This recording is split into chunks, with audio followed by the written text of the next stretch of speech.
Bienvenidos.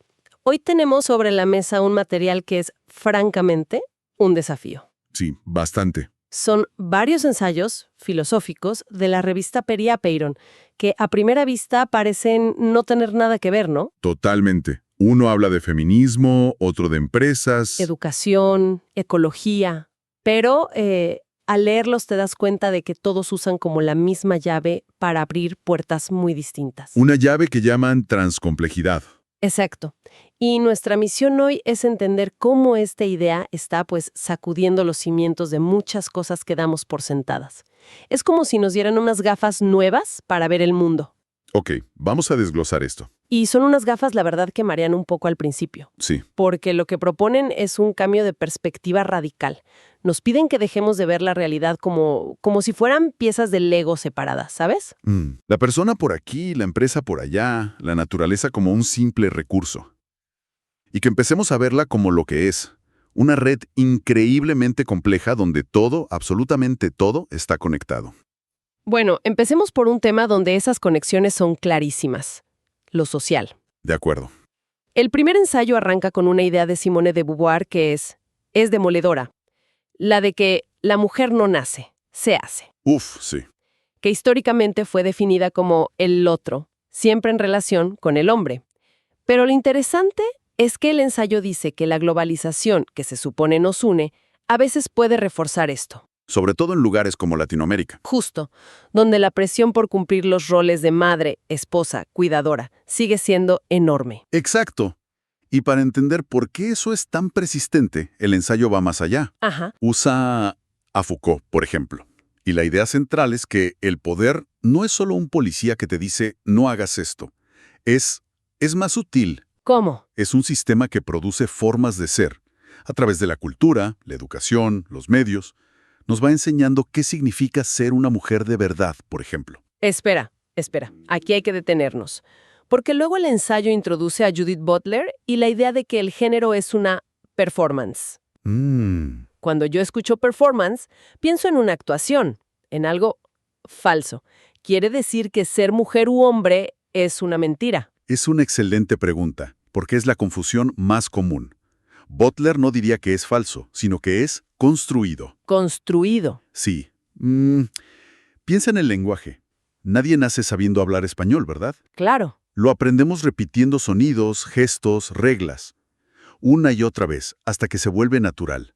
Se vuelve parte de quiénes somos. Entiendo. Bueno, pues con el género pasa algo parecido. Es una serie de actos, gestos, formas de vestir, de hablar, que repetimos todos los días, influenciados por lo que la sociedad espera. No es una actuación consciente, es una práctica que se internaliza hasta que parece una esencia biológica. O sea que, si es algo que se hace, También se puede hacer de otra manera. ahí está la clave de todo. Exacto. Y aquí es donde el ensayo se pone realmente interesante. Ajá. Pasa de la crítica a la acción. Analiza movimientos como Ni Una Menos o la Women's March. Y la respuesta a de dónde sacan su fuerza la encuentra en Hannah Arendt y su concepto de acción plural. Que la transformación no viene de una sola voz, no. Justo, sino de la unión de muchas voces y cuerpos distintos que deciden actuar juntos. Y esto no es solo teoría. El texto lo aterriza con datos durísimos. Menciona el caso de Venezuela y un dato me dejó helada. En el Congreso de 1947, de 160 diputados, solo 4 eran mujeres. 4. 4. Eso no es una casualidad, es una fotografía de esa performance de la que hablábamos. Muestra lo arraigada que está la exclusión. Exactamente. Es la evidencia histórica. Y si hablamos de desmantelar sistemas tan arraigados, la pregunta obvia es, ¿por dónde empezamos? Supongo que la educación, ¿no? De hecho, el siguiente ensayo se mete de lleno en eso. Por supuesto. El ensayo se titula Ontología del ser docente, que suena súper abstracto. Sí, bastante. Pero la pregunta que hace es muy concreta. Más allá de saber explicar matemáticas, ¿qué es, en esencia, ser un docente hoy? Y rechaza la idea del docente como un simple transmisor. Como un USB humano que le pasa datos a los estudiantes. Esa es la imagen perfecta. Justo eso. En cambio, inspirándose en gente como Paulo Freire o Simón Rodríguez, lo redefine como un ser para la transformación. ¿Y eso qué significa en la práctica? Significa que el docente no es un producto terminado, sino alguien que está en constante construcción a través del diálogo. Freire lo decía muy bien, nadie lo sabe todo y nadie lo ignora todo. Por eso, aprendemos siempre en comunidad. El docente es un co-creador de conocimiento. Aprende enseñando. Hay una imagen en el texto que me pareció genial para explicar esto. Habla de las dimensiones holográficas de la identidad del docente. Sí, es una metáfora muy potente. A ver. En un holograma, si lo rompes, cada pedacito sigue conteniendo la imagen completa, ¿cierto? Cierto. La idea es que un docente no se puede dividir en el profesional, la persona, el ciudadano. Su historia, sus valores, su posición política, todo eso está en el aula, influyendo en cómo enseña. Es un todo. Ok, la idea es muy inspiradora, pero suena difícil de aplicar. O sea, ¿cómo hace un docente para gestionar eso con un temario y 30 estudiantes en clase? ¿No se queda en pura filosofía? El ensayo argumenta que no, y propone una metodología concreta, la investigación-acción participativa y transformadora, o IAP. Un nombre complicado. Sí, es un trabalenguas, pero la idea es simple y revolucionaria, que el docente se convierta en investigador de su propia práctica. Ah, o sea, en lugar de esperar que un experto le diga cómo enseñar. Exacto. Que él mismo, con sus estudiantes y la comunidad, analice lo que pasa, experimente y transforme su realidad. Democratiza el conocimiento.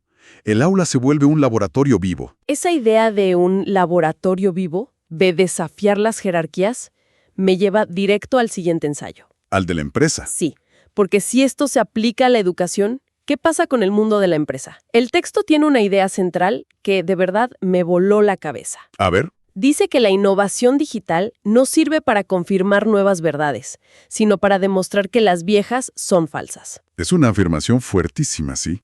El ensayo nos recuerda que los pilares de la administración clásica, como Taylor y Fayol, crearon principios que se enseñaron por un siglo como si fueran las leyes de la gravedad. La jerarquía estricta, la unidad de mando. El organigrama que todos conocemos, con el jefe arriba y las cajitas debajo. Ese mismo. Lo que hace el ensayo es aplicarles la filosofía de Karl Popper. Popper decía que la ciencia no avanza buscando pruebas de que algo es correcto. ¿Ah, no? No. Al revés. Avanza tratando obsesivamente de demostrar que sus teorías son falsas. Su ejemplo clásico era el de los cisnes. ¿Ah, sí? Lo conozco. Si tu teoría es «todos los cisnes son blancos», no ganas nada encontrando otro cisne blanco. El conocimiento aparece el día que encuentras un solo cisne negro. Ostres, claro. A ver si lo entiendo. Entonces, los principios de la administración clásica no son leyes. Son hipótesis. Ah, son como la teoría de que todos los cisnes son blancos. Exactamente. Son hipótesis falsables. Y entonces... Ahí está el momento ajá. Entonces el teletrabajo masivo o las metodologías ágiles son los cisnes negros. Diste en el clavo. No son solo herramientas nuevas.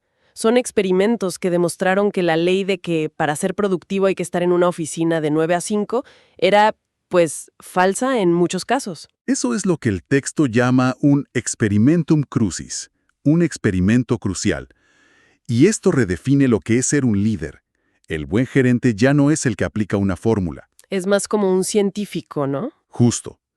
Un practicante de la falibilidad. Alguien que entiende que sus ideas pueden estar equivocadas y que la mejor forma de avanzar es experimentar, medir y aprender del error. Y el cuestionamiento no para ahí. Si las teorías pueden ser falsas, ¿qué pasa con el lenguaje que usamos para construirlas? Otro de los ensayos se mete en ese jardín. Sí, profundiza todavía más. Dice que muchos problemas que creemos que son sobre la realidad, en el fondo son problemas del lenguaje. ¿Cómo así? La propuesta es que el lenguaje científico no es una ventana transparente a la realidad. Es la caja de herramientas con la que la construimos. Y si en tu caja solo tienes un martillo, pues... Todo te parece un clavo. Exacto. Necesitamos una caja de herramientas mucho más rica, que incluya metáforas, narrativas. El lenguaje no solo describe el mundo, participa en su creación. Esta idea de que todo está conectado, de que las herramientas que usamos para describir el mundo también lo forman, me parece la transición perfecta para el siguiente bloque. Que nos lleva a una visión todavía más integral del ser. Empecemos por la ecología. Hay un ensayo sobre un concepto llamado ecosofía. Sí, y parte de una distinción del filósofo Art Nass, que es muy clara. Él diferenciaba entre la ecología superficial y la ecología profunda. La superficial sería la de reciclar más, usar el coche eléctrico. Exacto. Soluciones técnicas importantes, pero que no cuestionan el fondo del problema. Siguen viendo la naturaleza como un recurso que hay que gestionar mejor, para nuestro propio beneficio. Es como arreglar una gotera en una tubería sin preguntarse si el agua que pasa por ella está contaminada. Es una analogía perfecta. La ecología profunda va directo a la raíz filosófica, el antropocentrismo. La idea de que el ser humano es el centro del universo. Sí, y que todo lo demás está a su servicio. La ecosofía, que sería la sabiduría de la casa, de la tierra, propone un cambio radical. Reconocer que todos los seres vivos tienen un valor intrínseco. Un derecho a existir independientemente de su utilidad para nosotros. Justo eso. Y según el ensayo, el objetivo no es solo salvar el planeta como algo externo, ¿verdad? Tiene que ver con una forma de autorrealización. Me alegra que destaques eso. Es el corazón del asunto. Habla de pasar del sí mismo con minúscula al sí mismo con mayúscula. El sí mismo con minúscula es nuestro ego, nuestra identidad separada. El sí mismo con mayúscula es el yo ecológico. Es esa comprensión, que a veces es más una sensación que un pensamiento, de que no estamos separados del mundo, sino que somos parte de él. Como esa sensación en medio de un bosque, o mirando el mar, donde por un instante las fronteras del yo se disuelven. Totalmente. Y si la ecosofía nos invita a reconectar con el todo, el último ensayo aplica esa misma lógica hacia adentro, ¿no? Hacia nuestra propia salud mental. ¿Por completo? Propone repensarla más allá de la simple ausencia de enfermedad. Conectar la transcomplejidad con la salud mental nos lleva a un concepto muy antiguo de la filosofía griega, la eudaimonía. Que no es solo felicidad. No, a menudo se traduce mal. No es la felicidad de comerse un helado. Es algo más profundo. Una vida plena, con sentido, una vida en la que uno está floreciendo. Y la salud mental sería un proceso, no un estado. Un proceso dinámico de llegar a ser, un viaje que integra lo biológico, lo psicológico, lo social y hasta lo espiritual.